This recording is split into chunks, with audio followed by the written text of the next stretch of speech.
Yes guys, today I'm going to walk you through another one, starting from scratch, or at least very nearly from scratch, and then taking it right through to a finished track. This one has now become one of my favourite finished ideas, and it's had support from Alisha, it's had support from Archie Hamilton, and a few others.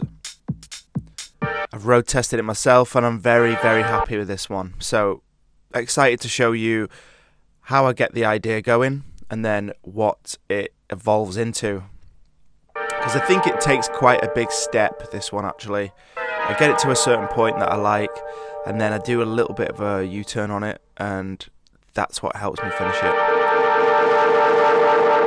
So here I've just duplicated that chord and I put an obnoxiously long feedback delay on it, feedback echo.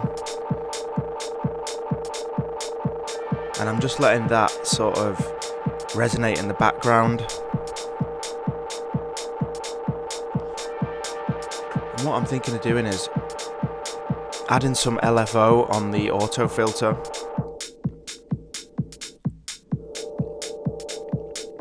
Now this is going to complement the main chord just by sitting in the background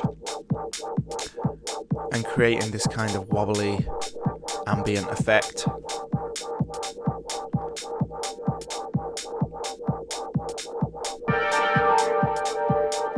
So there's the main chord, and then the feedback just sort of trails off and sticks around.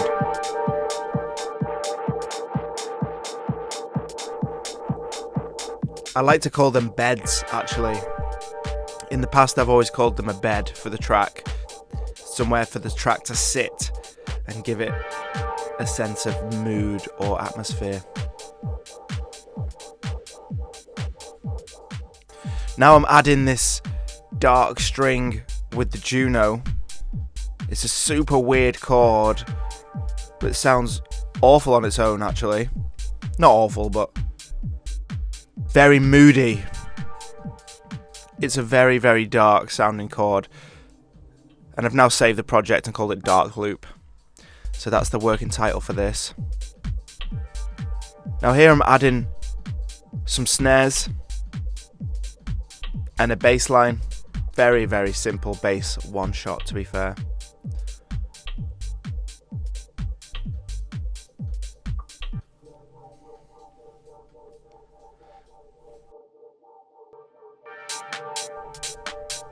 Now I like what I've done with the bass, but it is very dubby. So I decided to start playing around with some synths. I think my idea was to try and take it less dubby. So I start playing around with this diva pattern to make it a little bit more kind of in that Alisha sort of realm, in that Max Dean kind of world, kind of synthy, melodic.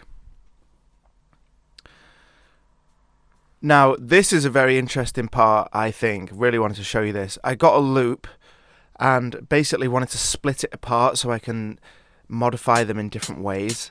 So the top section of the loop, bear in mind these are both the same audio file, but the top one I just took the closed offbeat hi-hat, and then in this second bit that I've labelled skip, I'm removing the closed hi-hat on the offbeat because the top layer is going to be playing that, and this is going to be playing all the stuff in between.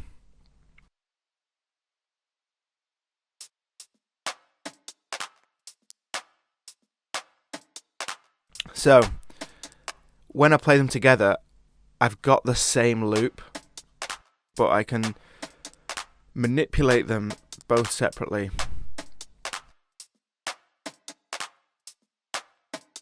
Which is really, really useful sometimes. So there we go, I've soloed them together. I've got the offbeat hat, and the skip I can make really short with this gate to create shorter decay times. Okay, now moving on. This is how it's evolved. Completely changed the bass line. As I mentioned, I wanted to get it into that kind of Max Dean world. There's the snares that I added originally. A lot of the original parts are still here, believe it or not, so it just goes to show how much the bass line changing can flip the track on its head.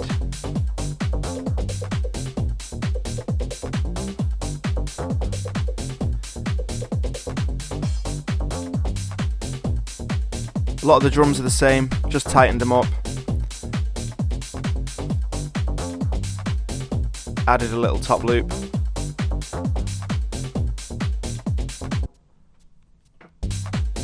Minimal kind of top loop. Just getting the top end on that.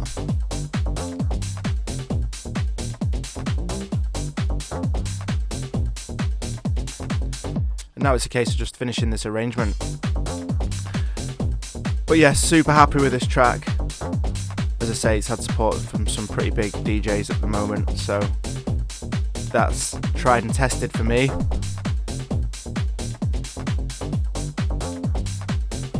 Hopefully get to release this one at some point in 2025. And this is really a reminder for me that I do have to make 5 or 6 tracks to get one that I think is good enough to release. Now here I'm just doing some bus mixing. I'm adding some analog saturation with this tape machine. Again, just helps it glue together, feel a bit more cohesive. It actually takes a little bit of the top end off, which I think gives it that final analog touch. So I hope that's insightful, guys. Thanks for watching.